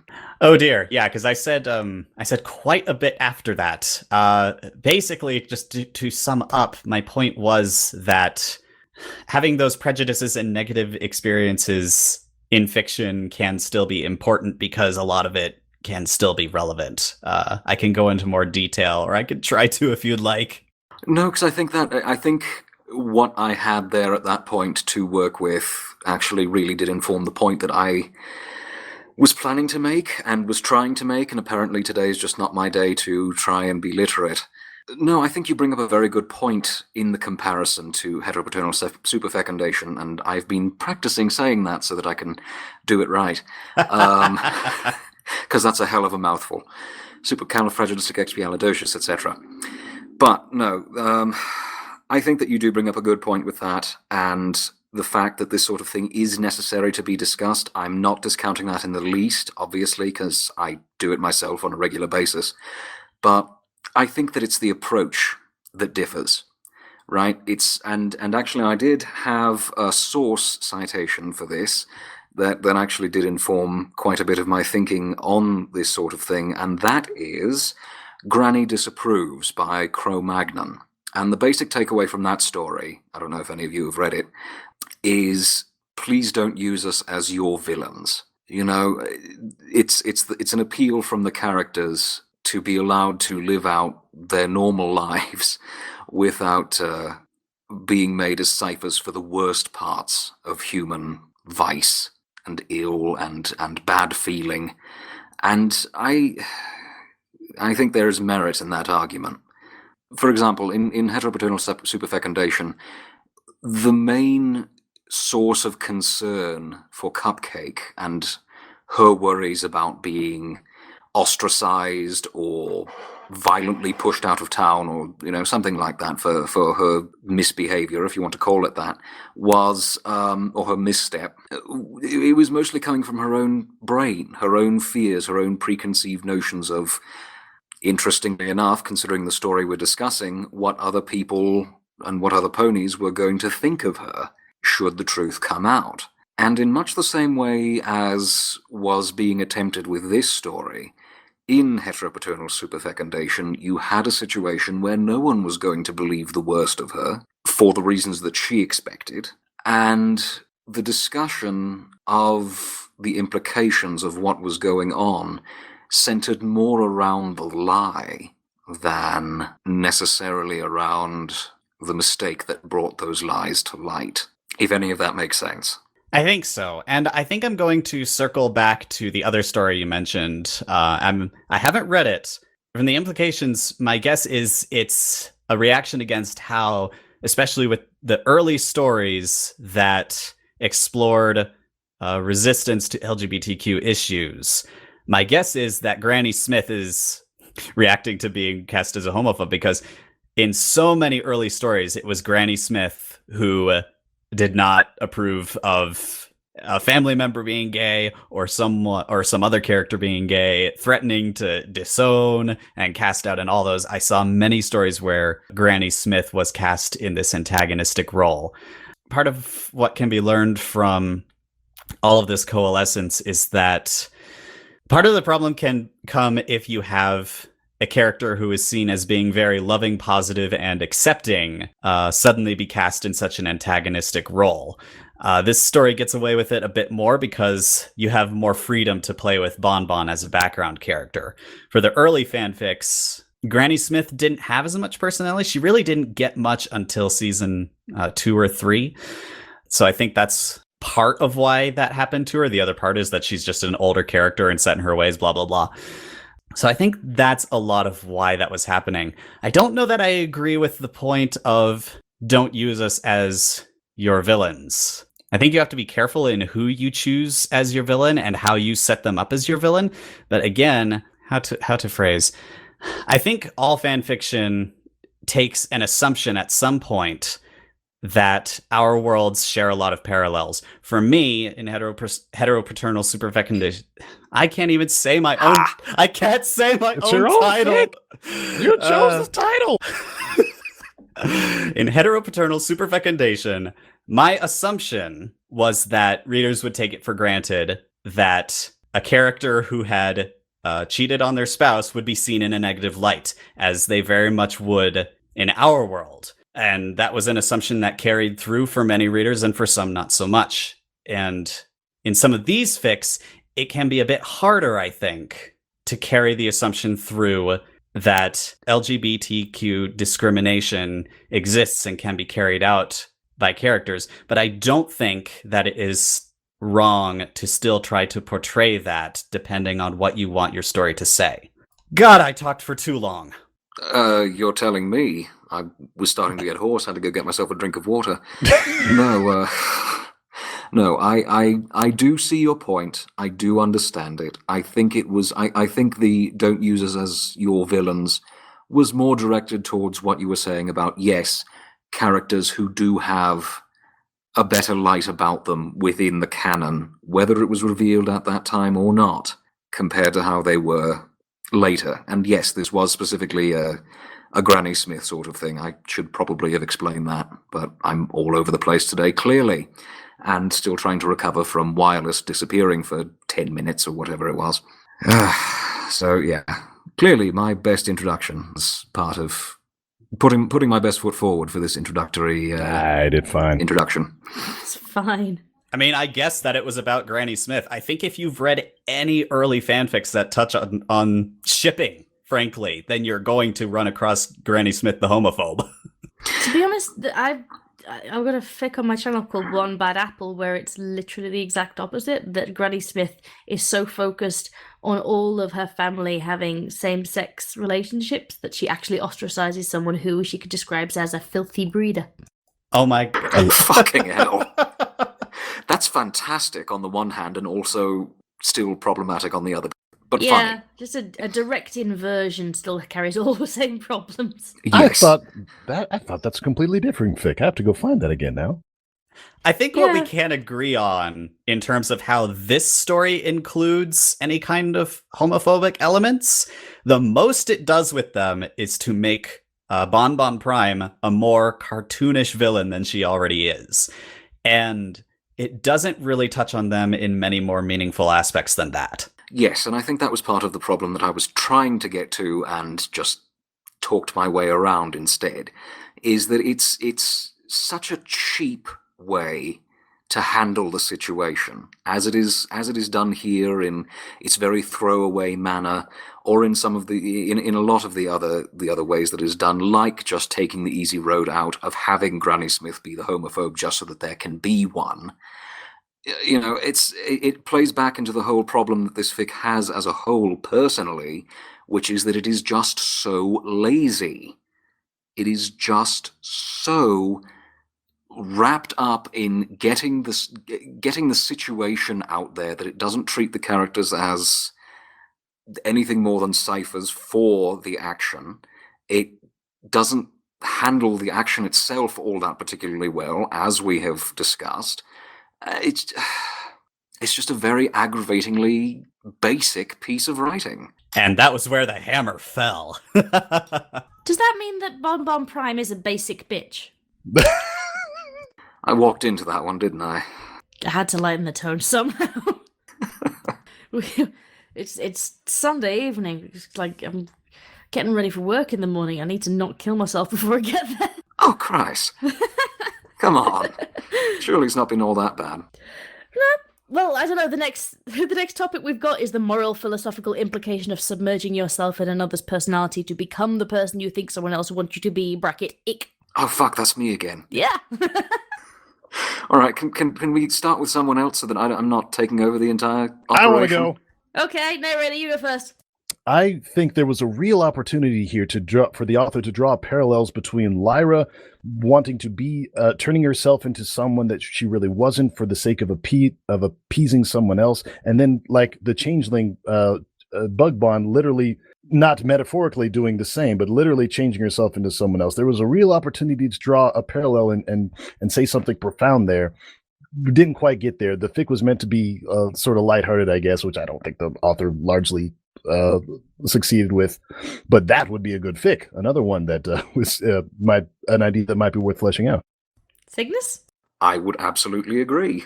Come on, you give more than that. Well, I can, yeah. Just I'm still trying to recover from my latest diatribe.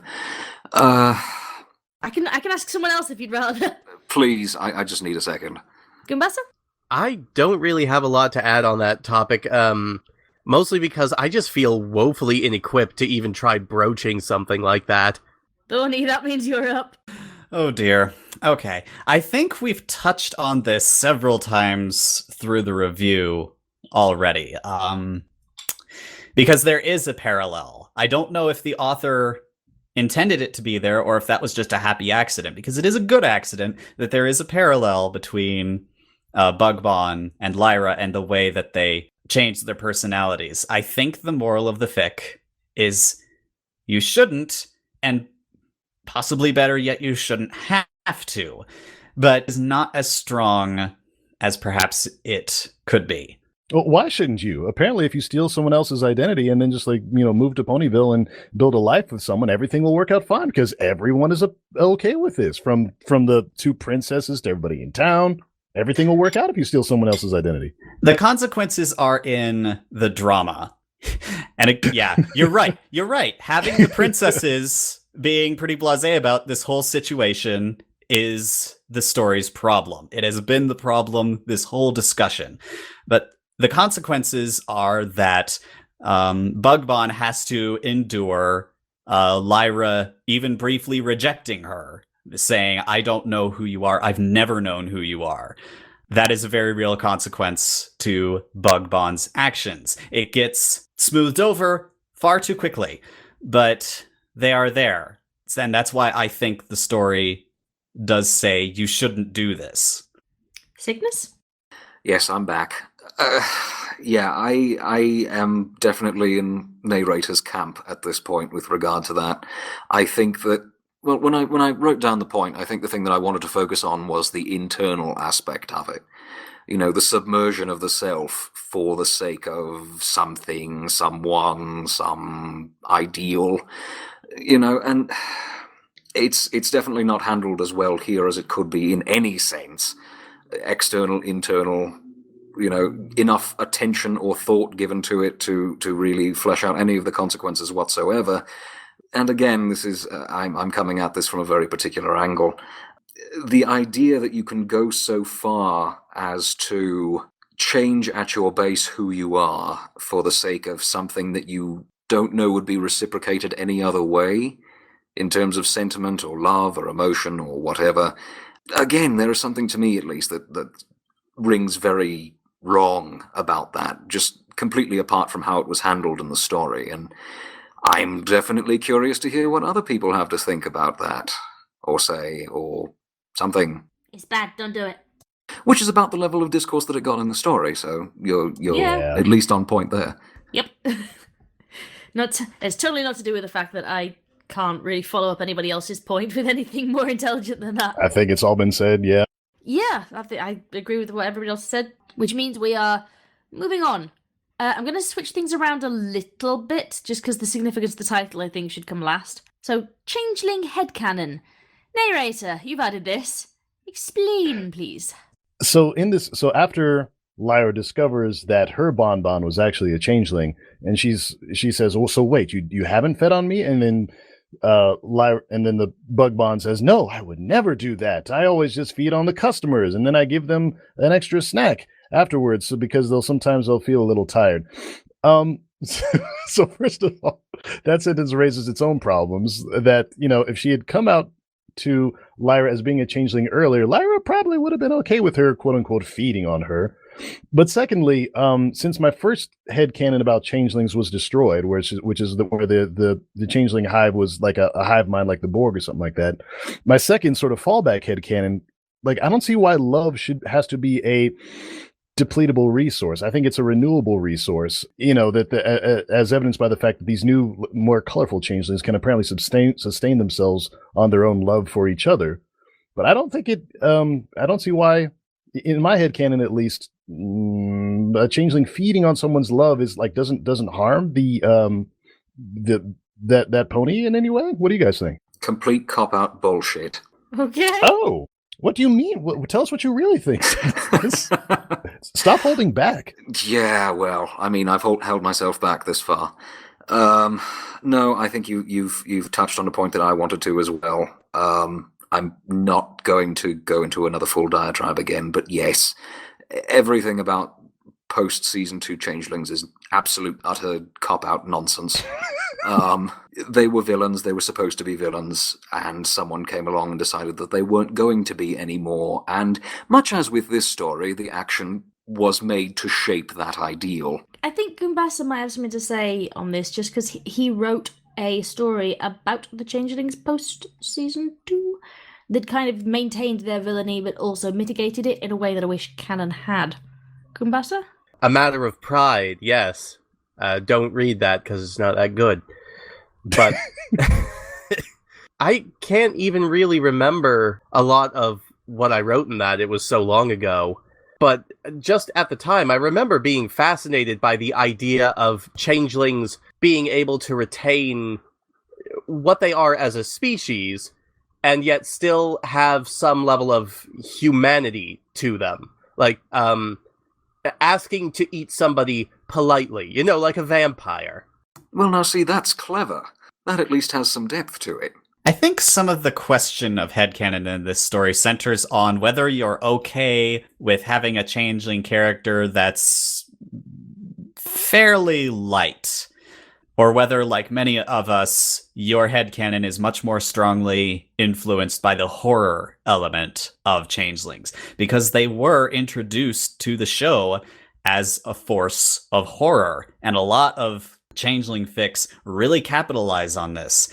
You know, Integration, this one of the larger stories that I read, worked to humanize the changelings, but it did not shy away from their more terrifying elements. There are some very dark scenes in that story that do not shy away from saying this is who changelings are and what they are doing.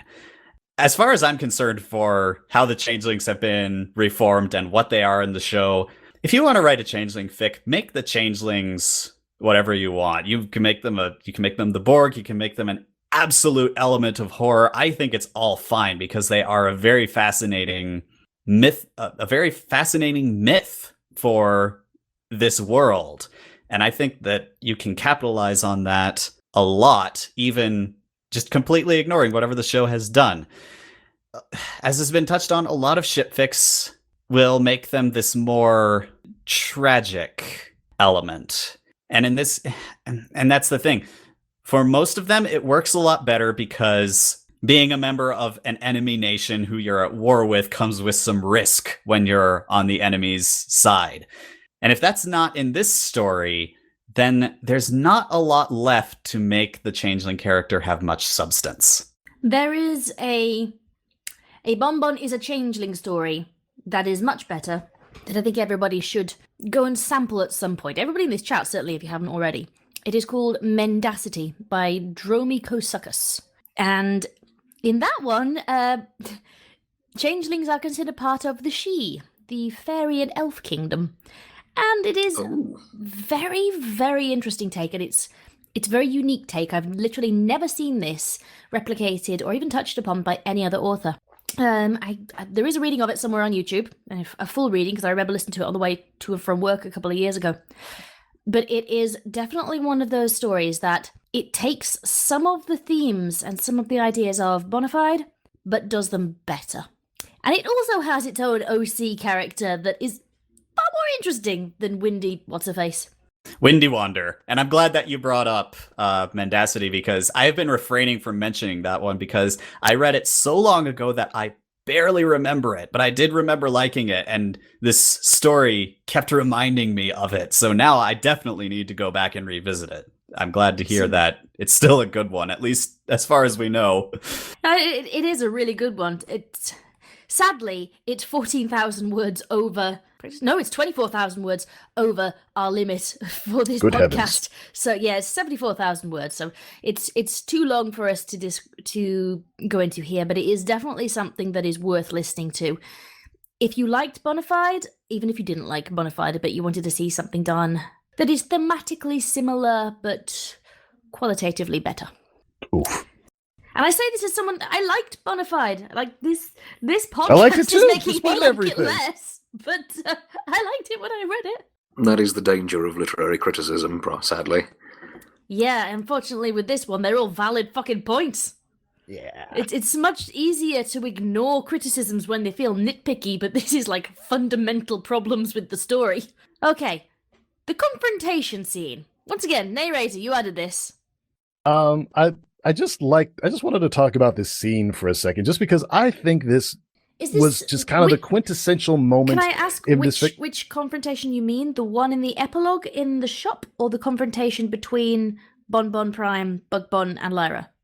The second. The confrontation in Lyra and Bugbon's house in Ponyville, where the real Bonbon shows up, and then, the Bugbon, not knowing what to do, suddenly turns into Bonbon, turns back into herself. And so Lyra comes in and sees two Bonbons, and it's the classic spot the imposter scene. So I'm not the changeling, you're the changeling. I'm not the changeling, you're the changeling. So that scene in particular, I thought was just really well written. I thought it was funny.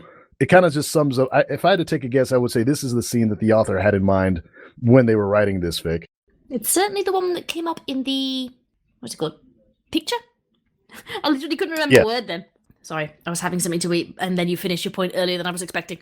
Sorry. Yeah, I just wanted to see if anybody had any thoughts on that. I think this, if I had to take a guess, I would say that this is the scene that the author had in mind, and everything before and after that was just meant to support this one particular scene. And I did like it. It was a nice twist on the old spot the imposter trope.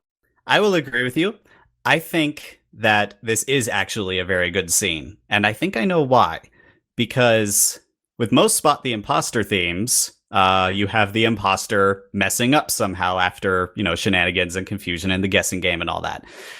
In this one, Lyra finds out who the imposter is because the real Bonbon says something that is so terribly hurtful to Lyra that it proves she is the old abusive one who she has always known. And I think this is so powerful because at this moment, Lyra realizes that the only characters in her life that she's loved are one that has hurt her horribly and one that has lied to her all along. And there was a bit where I wondered if the author was going to go in this direction where Lyra would have to question if she could love anyone after this, because that would have been more interesting. Would have been nice, wouldn't it? Because both of the characters had utterly failed her in some way. It was not the guessing game where the real character shines through because they're the good one. It's the guessing game where both of them, in Lyra's eyes, fail so tragically because they have both betrayed her in some way. And that was actually very beautiful. It didn't get capitalized on as much as it could have, but it is good. And then she chooses the fake. Very quickly. And honestly, that's just an issue with the story all along, is the characters do switch emotional states very quickly. So the scene starts out very funny. I'll read just a sec here. Okay, it's on. Super Bonbon Identity Quiz Round 1. Drum roll, please. Both the ponies stared back at her. Geez, you guys need to lighten up, said Lyra. So I just thought it was funny. It fits very much in line with my interpretation of Lyra's character. I just like that part. I thought it was funny. No, it's funny. I'm not sure that even Lyra at this point, when she was so badly hurt by Bonbon's reaction to a photograph, and then finding out that potentially Bonbon is a complete fake and somebody totally different than she thought, she reacts somewhat more flippantly than I might have expected. Oh, I read that as her just putting on the funny mask for that scene. I actually thought that was a very clever way of doing it, but I wish that had been explained a bit more then, because I just thought that she was being flippant for the sake of flippancy. Which, given this story... As it is, though, you can read it either way and it works. That True. Is almost a strength in this way. We've been talking for like 2 and a bit hours. This is going to be so much fun to edit. Sorry. So, it's fine. Sorry for my contributions to that. No. This is going to be a really interesting upload. But I would like to move on to the last point. Okay. So, finally, the significance of the title. Bonafide, but I don't know. It was said once in an Aladdin song, and I'm fairly certain it's Bonafide. Someone want to correct me on that? The American pronunciation is Bonafide. I have no idea. Somebody needs to have a word with Disney because they've put the wrong lyric in their fucking song then. Bonafide just means genuine or real without intention to deceive. So what do we think? Is this a good title? A bad title? I can identify the exact point in this story in which the title drops. That was in the scene that we were just talking about, where Lyra has confronted both the Bonbons, and Bonbon Prime says, one second, let me pull that up. Bonbon Prime says, I'll tell you what I am. I'm the damn Pone Familius. You can't marry him. And then Lyra says, but you ain't Bonafide. I'd missed that. That was not actually in the fic. That was a joke and a reference to from the movie Oh Brother Where Art Thou, which apparently no one else got. So that would require me to have seen that movie. I was quietly laughing. Oh, good. Okay, somebody fucking got it. Also, Scribbler, you're going to watch Oh Brother Where Art Thou at your earliest convenience, please.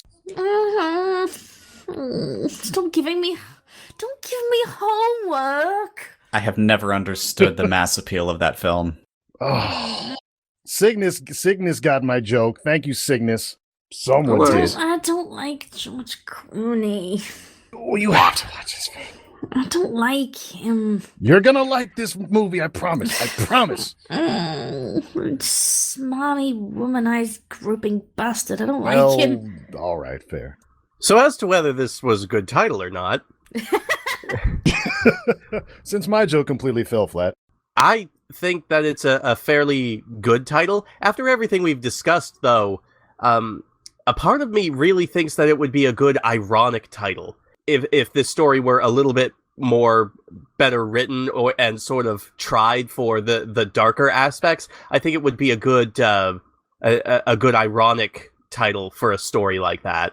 Well, it certainly set my expectations for such going in, which I think may be part of the reason I was so bloody disappointed. It was a good title. It was a clever play on words. I like the title. Yeah, I like the title too. It's a pun on Bonbon's name. It fits what I still interpret to be the intended moral of the story. It's actually very well suited. They could have called it Bonbonafide, just saying. I don't like that as much. All right. And on that note, we draw to a close. So we'll have final thoughts and then our goodbyes. Goombasa, as the fic picker, would you like to give us your final thoughts post-podcast? Sure. I still think I like this story. You guys have definitely opened my eyes to a lot of implications and ideas that I was not really able to see going in. If I'm able to detach myself from it and just enjoy it as a light, fluffy romance fic, I do still think that I enjoy it. I'm gonna leave Cygnus to last. Nah. We're gonna build up to this. Thorny, what do you think? We have been very harsh on this story. I think the whole discussion can be summed up that the author wrote a lighthearted shipfic. That is all this story is. The author's mistakes were where they included the darker elements and didn't give them their due weight. And that's why we kept coming up with all these alternative branching storylines where these things would be dealt with in a more serious and dramatic light. I think taken as a light shipfic, it's got its mistakes. I can still enjoy it, and I think it's still a very enjoyable fic on those grounds, unless those mistakes derail you completely, and it's very understandable if they do. So yeah, it's very interesting how in-depth some of them turned out to be. I certainly did not spot some of the most serious issues. So yeah. Wow. I think that's where I end, is just wow. Neighrator? I still, despite all of its problems, I still enjoyed the fic, the first read round at least. So if you're going to read this fic, my recommendation is to read it only one time. And Cygnus. My recommendation is that if you plan to read this fic, either don't or don't listen to this podcast. One or the other. Interesting thing to say at the end of the fucking podcast. Yeah, well. If you intend to read this fic, just purchase a TARDIS beforehand. Maybe you should just take that line and put it before the entire podcast as some kind of disclaimer. No, because then nobody will fucking listen to us. No, but truly, for anyone who's listened this far, I am truly sorry. I usually am not this much of a wet blanket. I usually have more positive things to say about a story. Just this one just rubbed me the wrong way in every way it was possible to. I hope that I've done proper service to my arguments in detailing why. I'm fairly certain I haven't, because I'm half bloody awake. But there you are. My final thoughts are, it is a fic that I enjoyed more in 2015 than I do in 2018, and that I enjoyed more before this podcast than after it. It is not a story that bears much scrutiny. If you go into it wanting to see a fluffy romance, you will probably see a fluffy romance, but if you go into it not expecting, well, if you go into it expecting anything else, you are going to see the problems. It is a product of its time and should be taken as such. Right, before we finish then, we have one last important thing to do, and that is, need to pick the fic for next time. And of the people in this podcast, there are only 2 of you who are actually eligible, because I picked the first one, then Thorny did, then Goombasa. So Neighrator and Cygnus, I'm going to spin the wheel of choosing, and see which one of you pops up. It's spinning. Oh, the suspense is killing me! And the fic picker is... Neighrator! Yeah! I have no idea what I'm going to pick next week. I don't know what to do. You were supposed to turn up knowing. I'm sorry. I think I have one in mind. I just can't remember what it's called. So yeah, I will. I'll get that to you soon, I guess. Sorry. Don't worry, you can't take longer than I did. What's the fic? What's the fic you're thinking of? Maybe we know it. What's it about? Oh, it was one where Spike lived underground for a long time and then turned into a big dragon, and then It Takes a Village? No. That he one's comes way back too to long. kill everyone. The elements of harmony literally go back in time and turn into the actual literal elements of harmony. Oh, I think I know which one you mean. Que Sera Sera? Maybe that was it. I think that was it. By Ponydora Prancy Pants. Yes, I think that's it. Okay, we're doing that fix next week. We're doing Que Sera by Ponydora Prancy Pants. Thank you, Scribbler, Hang for on, your I'll just encyclopedic check to make sure knowledge. I've got the right author. I think you're correct. Yes, it is. Hang on, I'm linking it now. It is Que Sera Sera by Ponydora Prancy Pants. That's Holy the shit, one. I read that 3 years ago. I'm so surprised that I remembered it. Your encyclopedic knowledge of pony fiction, pony fan fiction comes through again. Well done, Scribbler. Now if only I could remember how to do my fucking taxes right. Word. Thank you very much to everybody who has gotten this far in our podcast. I have been Scribbler. This has been... what has this been? This has been Them's Writing Words. And I have been joined by the illustrious Thornquill. Thank you all for listening, and see you next time. Goombasa. Bye-bye. Neighrator Pony. Good night, everybody. And possibly regretting his life choices, Cygnus. If I don't get some scintillating hate mail, I'm going to be very disappointed. Oh, don't do that. Someone, it'll come through me. Oh. Good night, Hello. everybody. Be lovely to Good each night. other. Bye. Alright. Oh, heavens.